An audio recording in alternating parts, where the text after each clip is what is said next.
జీవితాన్ని స్వామికే అర్పించేశారు దాదాపుగా. ఆ, ఇప్పుడు ఈ క్షణం మనం హైదరాబాద్ అనే నగరంలో ఉన్నాము. మీరు స్వామివారిని విడిచున్నారు.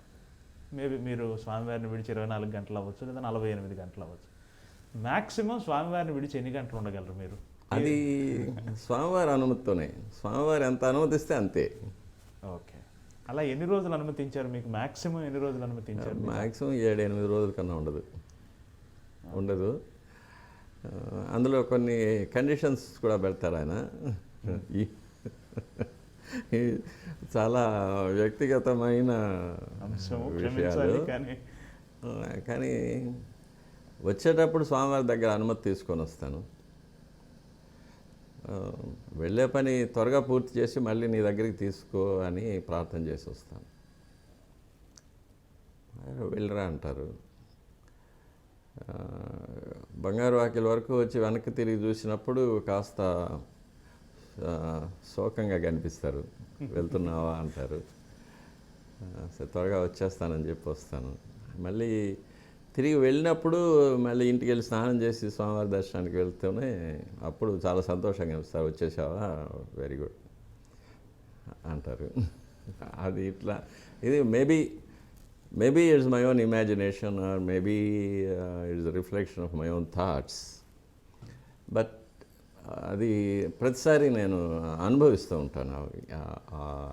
ఇది వీడ్కోలు కానీ స్వాగతం కానీ స్వామివారి దగ్గర నుంచి చూస్తూ ఉంటాను. కాకపోతే బయటకు నేను వెళ్ళే కొన్ని అనుమతులు ఇవ్వరు. ఇక్కడికి వెళ్తున్నాను అంటే ఇవ్వరు, వద్దంటారు. కొన్ని విషయాలకు వెళ్ళరమ్మంటారు, సంతోషంగా వెళ్ళరా అంటారు, వెళ్ళి త్వరగా వచ్చేసే అంటారు. కొన్ని చోట్లకి వద్దంటారు. వ్యక్తిగత కష్టాలు, కుటుంబ కష్టాలు కూడా స్వామివారికే విన్నవించుకుంటారు కదా. స్వామి నువ్వే దిక్కు అన్నట్టు మామూలు వాళ్ళే అనుకుంటున్నామంటే మీకు అది సహజం కదా. వృత్తి జీవితంలో కూడా కొన్నిసార్లు మీ మీద విమర్శలు వస్తూ ఉంటాయి. వాటిలోకి పోను కానీ అలా వచ్చిన సందర్భాల్లో కూడా మీరు స్వామికే విన్నవించుకున్నారా? ఏమి స్వామి? ఏం విన్నవించుకోను, వదిలేస్తా. ఉదాహరణకి నేను చెప్తాను, ఈ వ్యవస్థను రద్దు చేయాలని పాలకులు నిర్ణయం తీసుకున్నప్పుడు అటువంటి సందర్భాల్లో ఎందుకు స్వామి ఇంత కష్టం ఇచ్చావు అని స్వామిని అడగలేదా? అక్కడ అది కూడా మేము ఏం తప్పు చేశాము, ఎందుకు ఇలా జరిగింది అనేది అడుగుతాను. కానీ ఎప్పుడు అన్యాయం చేయలేదు స్వామి. ఓకే, మనకి ఒక ప్రావర్బ్ ఉంది కదా, ఒక తలుపు మూసుకుంటే ఇంకో తలుపు తెరుచుకుంటున్నాను. ఆ విధంగా చూస్తే స్వామివారు ఒక తలుపు మూస్తే 2 తలుపులు తెరిచారు. అందులో సందేహమేం లేదు. నా పర్సనల్ ఎక్స్పీరియన్స్ అది. స్వామివారి పాదాలను ముట్టుకున్న అర్చకుడు ఎవ్వడు కూడా నష్టపోడు, బాధపడ్డాడు, క్షేమంగా ఉంటారు. అష్యూరెన్స్. స్వామివారిని నమ్మాలి, అదొక్కటే అండర్లైన్. స్వామివారిని నమ్మాలి, స్వామివారు నన్ను కాపాడుతారు, నాకు స్వామివారు ఉన్నారు అనేది ఒక్క నమ్మకం ఉంటే చాలు. ఏమి కారణం అండి? ఎందుకు ఈ వ్యవస్థను రద్దు చేయాలనుకున్నారు పాలకులు? మీకేమైనా? అది చక్కగా జరుగుతున్న వ్యవస్థలో కొన్ని వాళ్ళు చెప్పిన కారణాలు కొన్ని నిజం. అలాగా వాళ్ళు చెప్పిన కారణాలు, భౌతికమైన కారణాలు నిజం.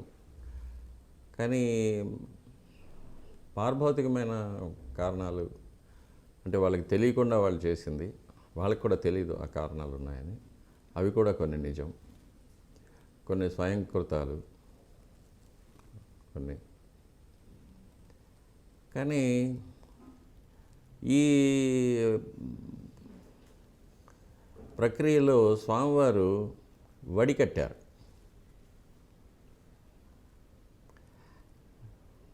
వడికట్టి క్రీమును తీసుకున్నారు.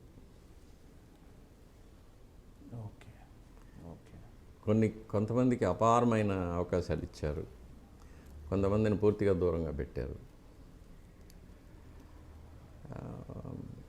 అంటే నాకు భౌతికమైన సౌఖ్యాలు ఇవన్నీ, సంపదలు ఇవన్నీ నాకు అక్కర్లేదు నీ దేవాలయంలో ఒక ఏ సేవకైనా అసలు దేవాలయాన్ని శుద్ధి చేసే సేవకుడిగానైనా నేను నీకు దగ్గరగా ఉండాలి, నీకు సేవ చేయాలి అని కోరుకున్న వాళ్ళని తీసి దగ్గరకు తీసుకొని వాళ్ళని హిమాలయ పర్వతం మీద పెట్టేశాడు. నాకు ఇదే కావాలి, నాకు ఈ హక్కులు కావాలి, ఈ సంపద కావాలి, ఈ వరుంబడి కావాలి, వరుమానం కావాలి, ఇవి ఉంటే నేను వస్తాను, ఇవి లేకపోతే నాకు అక్కర్లేదు అనుకున్న వాళ్ళని పాతాళంలో పడేశారు. అంతా స్వామి లీల.